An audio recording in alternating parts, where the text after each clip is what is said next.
والسلام على سيد الانبیاء والمرسلین وعلى آله الطیبین وعلى اصحابه اجمعین. دا آئنده ابواب متعلق دا آداب د استنجا سره لري، عام پکې آداب فعلی دي، نو دا سه ګران مسائل خلافی پکې نشته، او خیال کوئ شرح د حدیث ته ګوره او مراد ته، او که چرته اختلافي هغه بدرته نو درو خبرو ته خیال کوئ، شرح د حدیث ته مراد ته، او که څه اختلاف پکې وي هغه ته. خنم بی باب کې وای باب کراهیت ما استنجا به، فکم کوم سيزونو استنجا بندنا ما درته د استنجا د کہانی په بیان کې او سلور قید ویلو کړه تخیالي مراد د حجر نه هر جامد طاهر غیر محترم قاله د نجاست، دا د حجر نه مراد. نو حجر او بو باندې خدواړو باندې کیږي، او بو کې دا ضرور ده چې بغیر محترمي او قاله د نجاست وي او دغه وي ظاهر وي. نو که هغه شی چې دا درې قیده پکې یو پکې ني، لکه اډوکي محترم هم دي، لکه غذا د جنو ده، او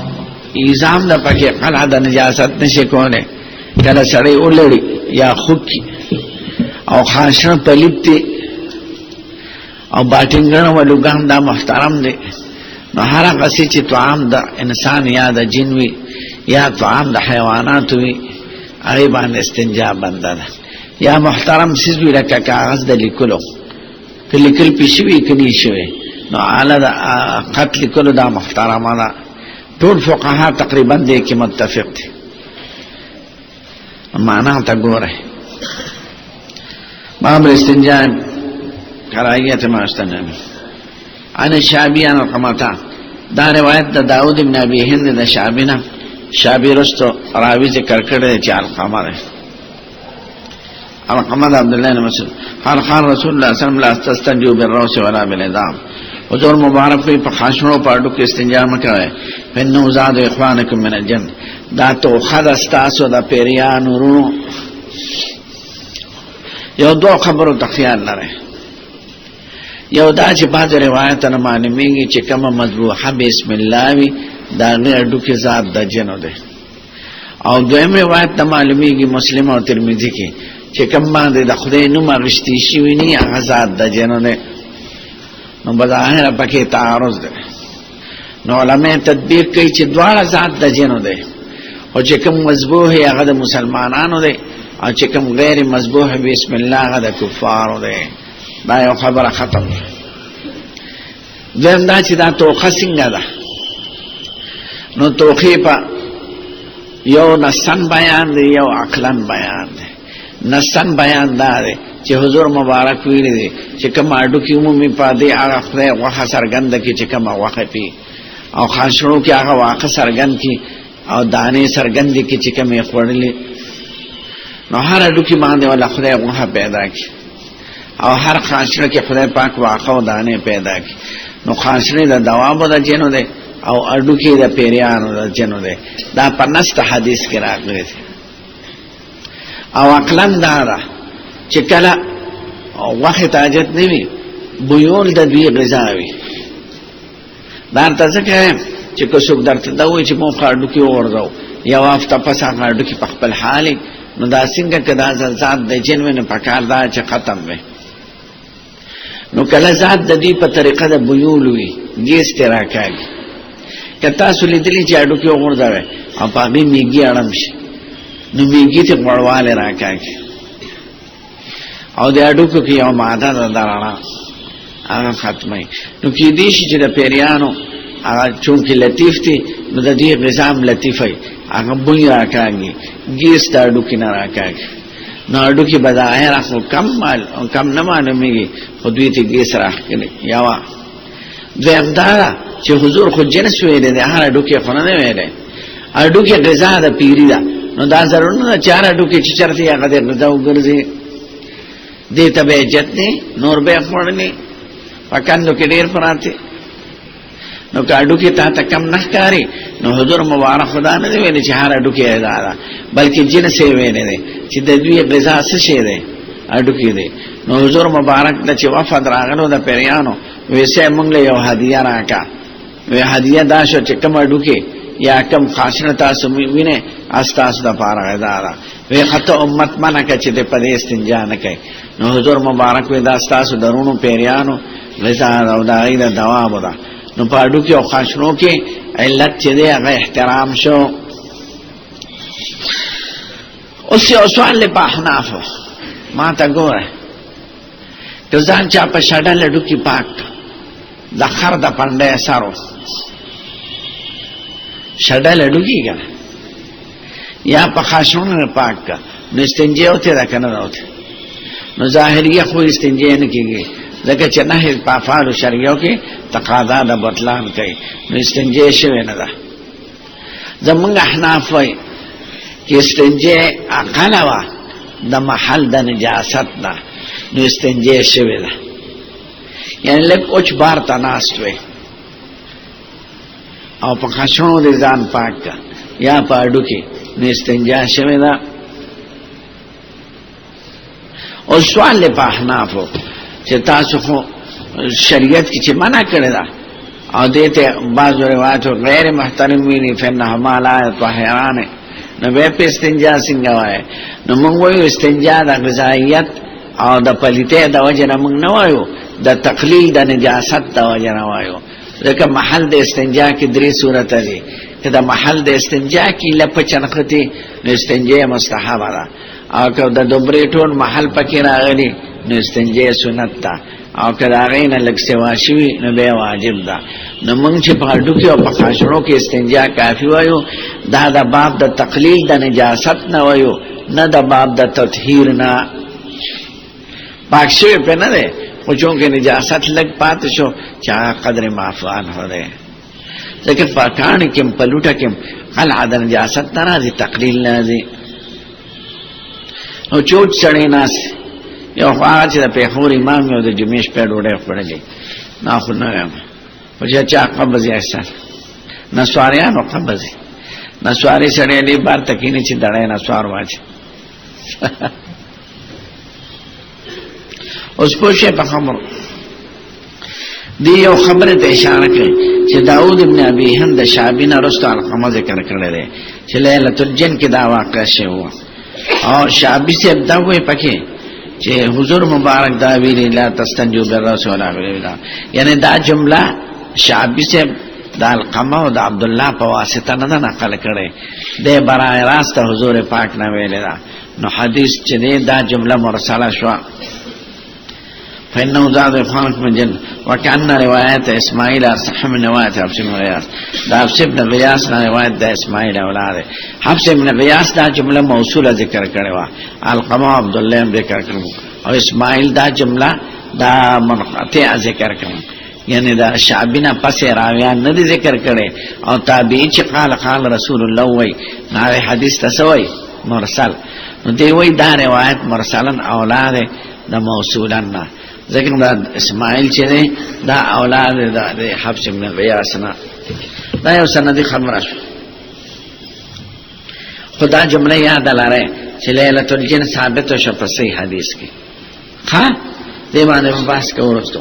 مسئلہ دا وضو بن نبیس کے خدا یاد دانے انہو کانا مع النبی سم لیلت الجن چی عبداللہ دا حضور مبارک سر پا لیلت الجن کیو دا ثابت شو کر. باب الاستنجاء بالماء، باب دے پا مشروعیت دے استنجاء بالماء. دا شاز و خلق باندے رد کئی لکا چی بعض خلق وی بغیر دے استنجاء بالماء نبرسکی گی. خوارج وی صرف استنجاء بالحجارہ بکے، اور شیعگان وی صرف استنجاء بالماء بکے، اور ابن سیرین وی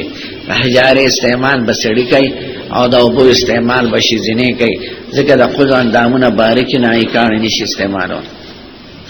نو دیوی استنجاء بالماء راغل دا صراحتاً پزان لم دلالت کئی اور زمناً پا جمم دلالت کئی. لیکن عبارت تا بے معلومی گی چی استنجاء بالحجارہ اگر چی جائدہ دا اوشوا کافی دا خور سر استنجاء بالماء خدا اشارہ ستا کئی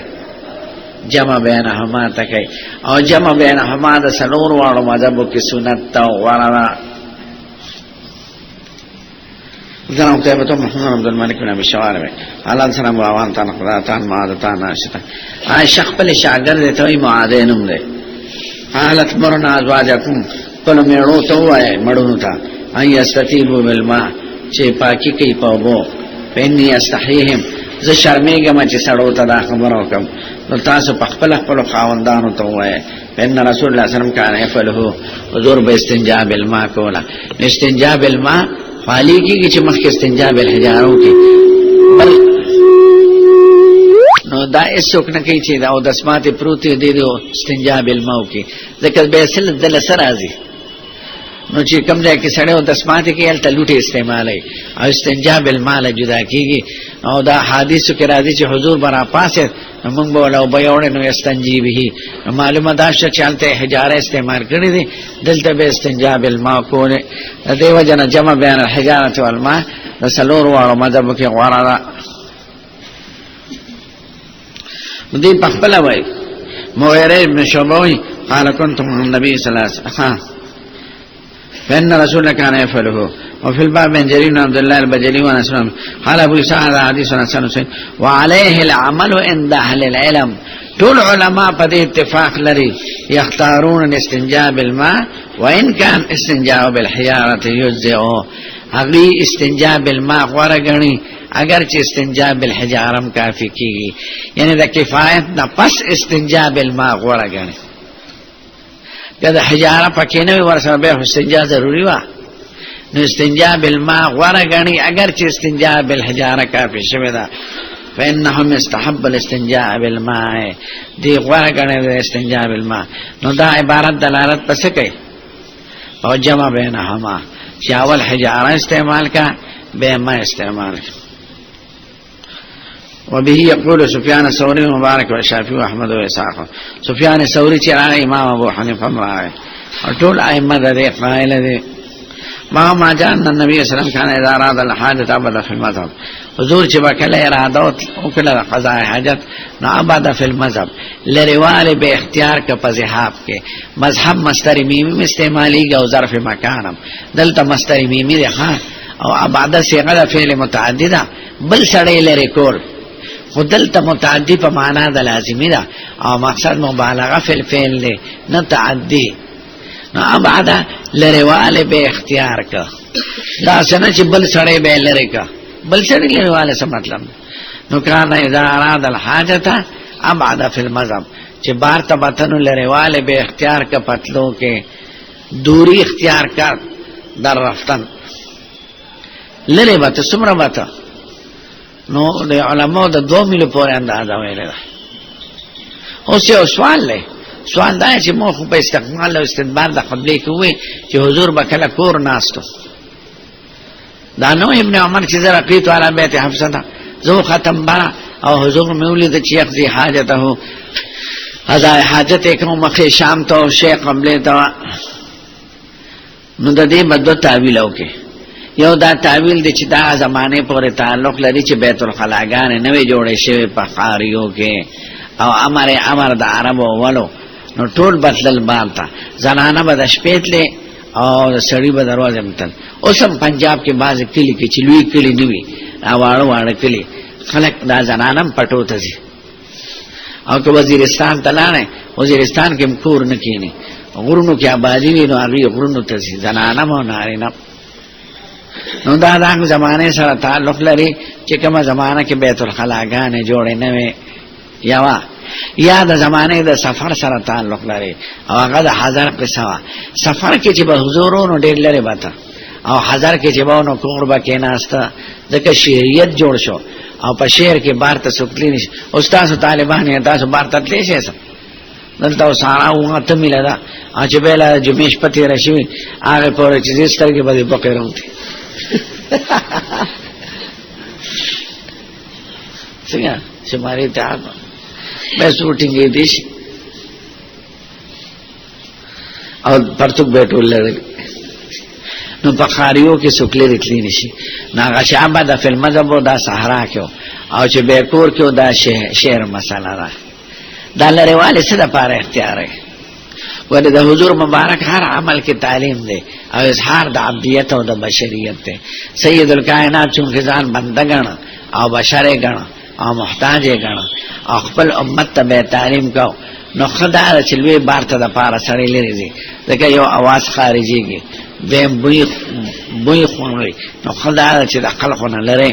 په خلاف د وړو کې او د سماعتینه وړو کې او د سماعت خلق نږدې کوي ځکه کې د بار ته د وته د هوا وته امکان کم دی، به مغې کې بدبوئی دی وي